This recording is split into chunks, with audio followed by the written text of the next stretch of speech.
Rodan de Alexandria. Rodan foi um filósofo grego oriundo de Alexandria. E nos tempos em que Jesus esteve por aquele encarnado, ele tornou-se um discípulo do Mestre, um filósofo impecável, do qual as personalidades que revelaram o livro de Urântia dedicaram um documento inteiro só sobre os ensinamentos do filósofo. Este Rodan declarou: a arte de viver. Duas maneiras há, por meio das quais os mortais podem viver juntos: a maneira material ou animal e a maneira espiritual ou humana. Pelo uso de sinais e sons, os animais são capazes de comunicar-se uns com os outros de um modo limitado, mas tais formas de comunicação não transmitem significados, valores ou ideias. Uma distinção entre o homem e animal é que o homem pode comunicar-se com seus semelhantes por meio de símbolos que designam e identificam com toda certeza significados, valores, ideias e mesmo ideais. O esforço na direção da maturidade exige trabalho, e trabalho requer energia. Viver com êxito é nada mais, nada menos do que a arte na mestria e no domínio das técnicas confiáveis para resolver problemas comuns. O primeiro passo na solução de qualquer problema é localizar a dificuldade, é isolar o problema e reconhecer francamente a sua natureza e gravidade. A solução sábia e efetiva de qualquer problema demanda que a mente seja isenta de sectarismos, paixões e todos os outros condicionamentos puramente pessoais, que poderiam interferir em uma busca desinteressada dos fatores reais que formam o problema a ser solucionado. A solução dos problemas da vida requer coragem e sinceridade. Apenas os indivíduos honestos e valentes são capazes de seguir bravamente através do labirinto perturbador e confuso da vida, indo até onde a lógica de uma mente destemida pode levar. Na vida humana, 3 grandes impulsos são básicos: os ímpetos, os desejos e os anseios. Um caráter firme e uma personalidade de comando são adquiridos apenas convertendo os ímpetos naturais da vida em arte social de viver.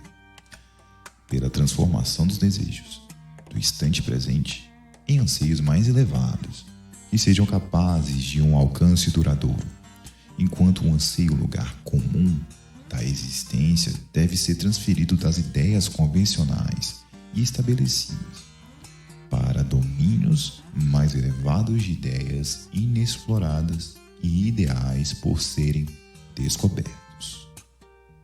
Quando frequentemente repetidas essas experiências, cristalizam-se em hábitos de fortalecimento na adoração. Tais hábitos formulam certamente, por si mesmos, um caráter espiritual. E tal caráter é finalmente reconhecido pelos semelhantes como o de uma personalidade amadurecida. Essas práticas são difíceis e consomem tempo no início, mas quando se tornam habituais, passam a ser de imediato restauradoras, permitem poupar tempo.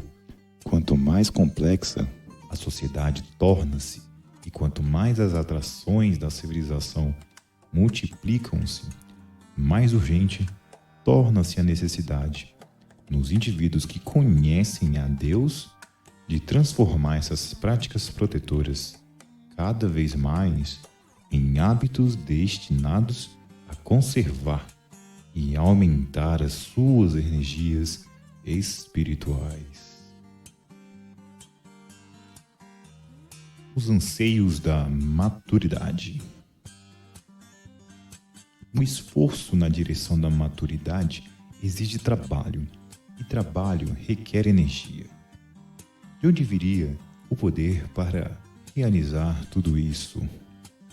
As coisas materiais poderiam ser visualizadas como algo garantido, e sobre isso o mestre disse bem: Nem só de pão vive o homem. Garantida a posse de um corpo normal e com saúde razoavelmente boa, devemos em seguida procurar pelas atrações que atuarão como estímulo para despertar as forças espirituais adormecidas do homem. Jesus ensinou que Deus vive no homem. Então, como podemos induzir os homens a liberar esses poderes de divindade e de infinitude de dentro das suas almas? Como induzirmos os homens a liberar o Deus de dentro de si, para que possa Ele refrescar as nossas próprias almas e para que, manifestando-se fora de nós, possa Ele, assim, servir ao propósito de iluminar, elevar e abençoar outras incontáveis almas? Como posso eu, da melhor maneira, despertar tais poderes latentes, adormecidos nas vossas almas, para o bem? De uma coisa estou seguro: a excitação emocional não é o estímulo espiritual ideal. A excitação não aumenta a energia, antes exaura os poderes, tanto da mente quanto do corpo. De onde vem então a energia para fazer as grandes coisas? Vede, o vosso mestre, ainda agora, está longe nas montanhas, enchendo-se de energias, enquanto nós estamos aqui gastando energia. O segredo de toda essa questão está guardado na comunhão espiritual, na adoração. Do ponto de vista humano, é uma questão de combinação entre meditação e relaxamento. A meditação faz o contato da mente com o espírito. O relaxamento determina a capacidade de receptividade espiritual. E é esse intercâmbio de força por fraqueza, de coragem por medo, da vontade de Deus pela vontade da mente do ego, constitui em si a adoração.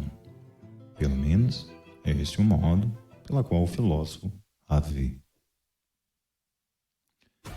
Considero-me profundamente impressionado com o costume que Jesus tem de apartar-se e, de sozinho, engajar-se nessas sessões de sondagens solitárias dos problemas da vida, na busca de reservas novas de sabedoria e energia para enfrentar as múltiplas demandas do serviço social, de estimular e aprofundar o propósito supremo da vida.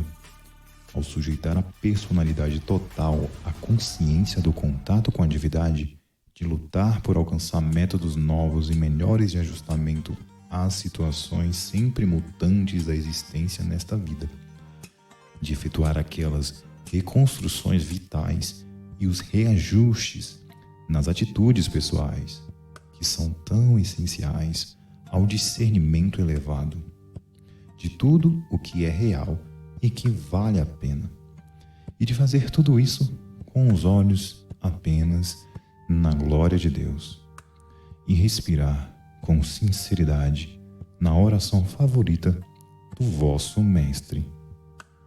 Não o meu desejo, mas o vosso seja cumprido. A minha filosofia proporciona a mim um impulso de buscar as realidades de alcance verdadeiro, a meta da maturidade. Jesus de Nazaré.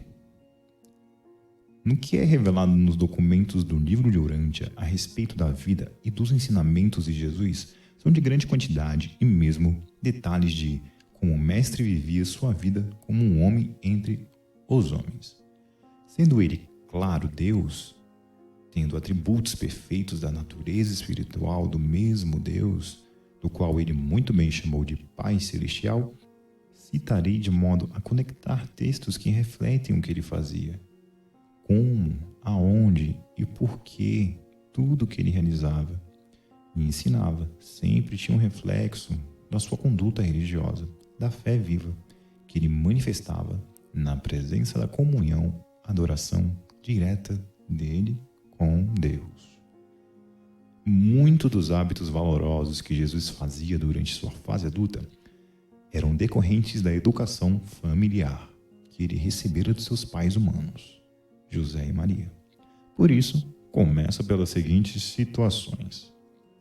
Jesus fez grandes progressos, ajustando seus fortes sentimentos e os seus impulsos vigorosos às demandas da cooperação com a família e com a disciplina do lar. José exercia o controle maior sobre Jesus, pois era hábito seu assentar-se com o menino e explicar-lhe tudo sobre as razões implícitas pelas quais havia necessidade de disciplinar os desejos pessoais em deferência ao bem-estar e à tranquilidade de toda a família. Depois de explicar a situação a Jesus, ele ficava de um modo inteligente, sempre disposto a cooperar com os desejos dos seus pais e com as regras da família. Grande parte do seu tempo disponível, quando a sua mãe não precisava da sua ajuda na casa, ele passava estudando as flores e plantas de dia e as estrelas à noite.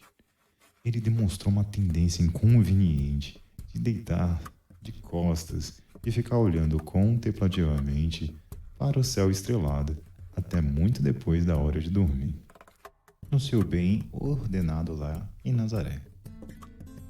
Um adolescente meditativo, contemplativo e responsável.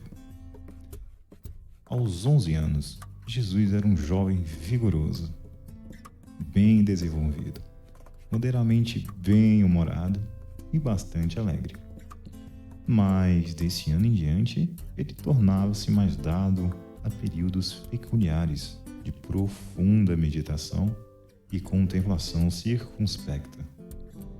Era hábito pensar sobre como devia encarar as obrigações para com a sua família e, ao mesmo tempo, ser obediente ao chamado da sua missão para com o mundo.